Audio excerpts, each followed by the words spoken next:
Whig history is the idea that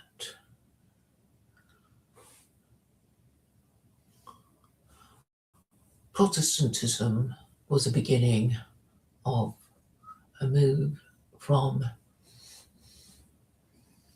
the totalitarian oppression of the Catholic Church to the increasing liberty that the Protestant Reformation brought to Europeans.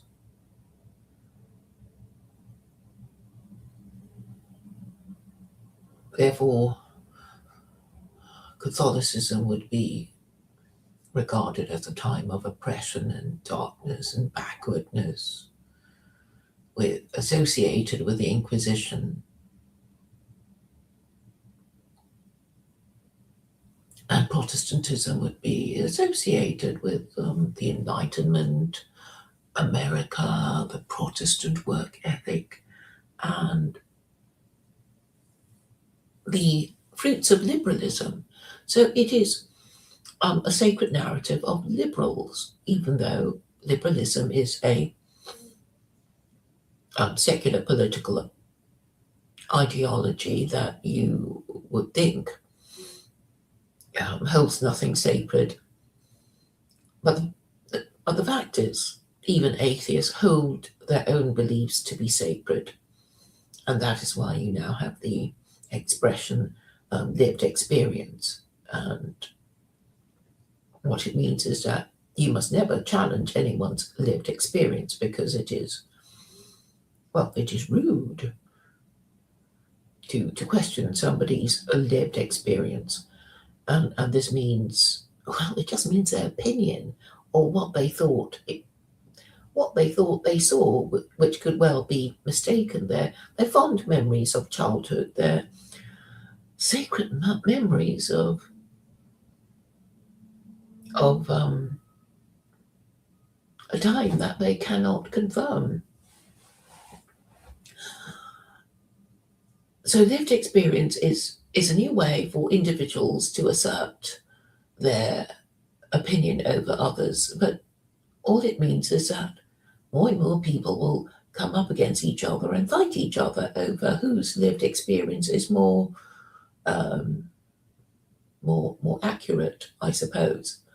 But the idea that ever increasing amounts of liberty will make us a better society is, of course, mistaken, because you only have to think of all the laws that are currently in place slowly being repealed until we can dispense with even the 7 Noahide laws, which forbid idolatry, blasphemy, murder, theft, sexual immorality, killing, and eating an animal while it's still alive, and the positive commandment to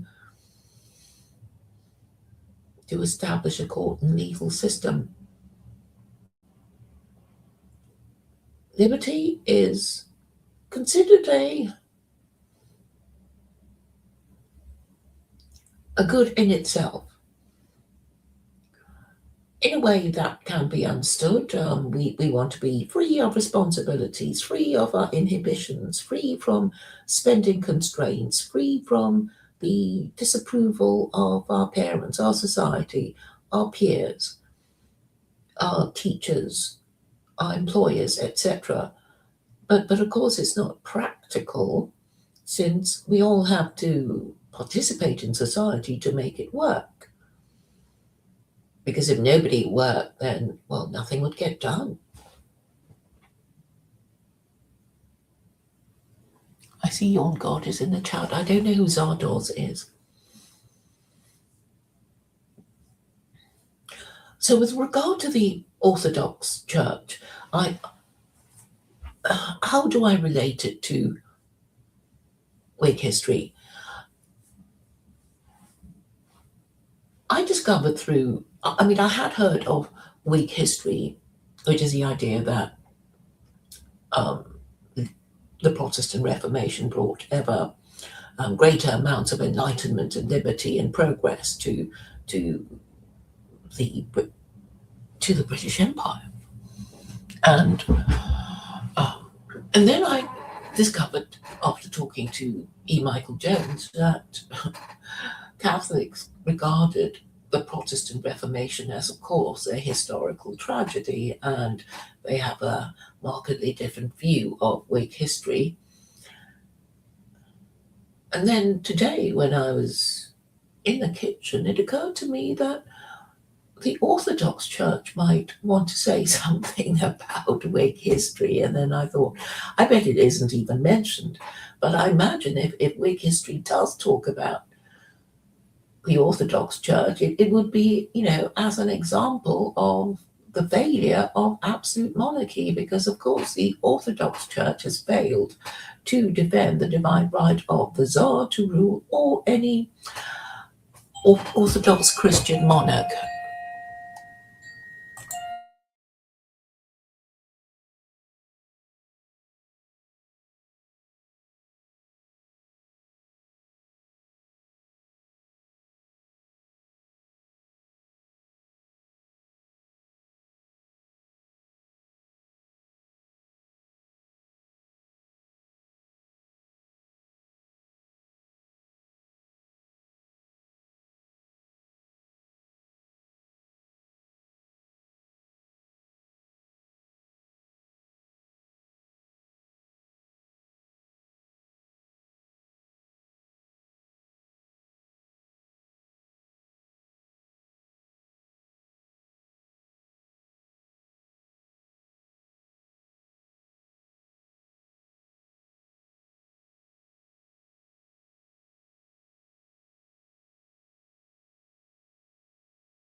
Now, where was I?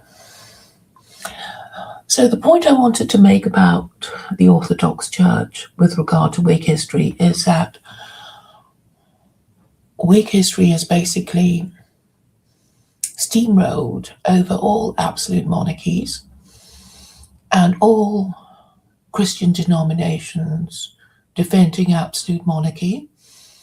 And this includes the Catholic and the Orthodox Church. But the Orthodox Church is actually in a worse position than Catholicism, because there are no Orthodox Christian monarchs at all anywhere in the world. So this is something for the ortho boneheads to consider.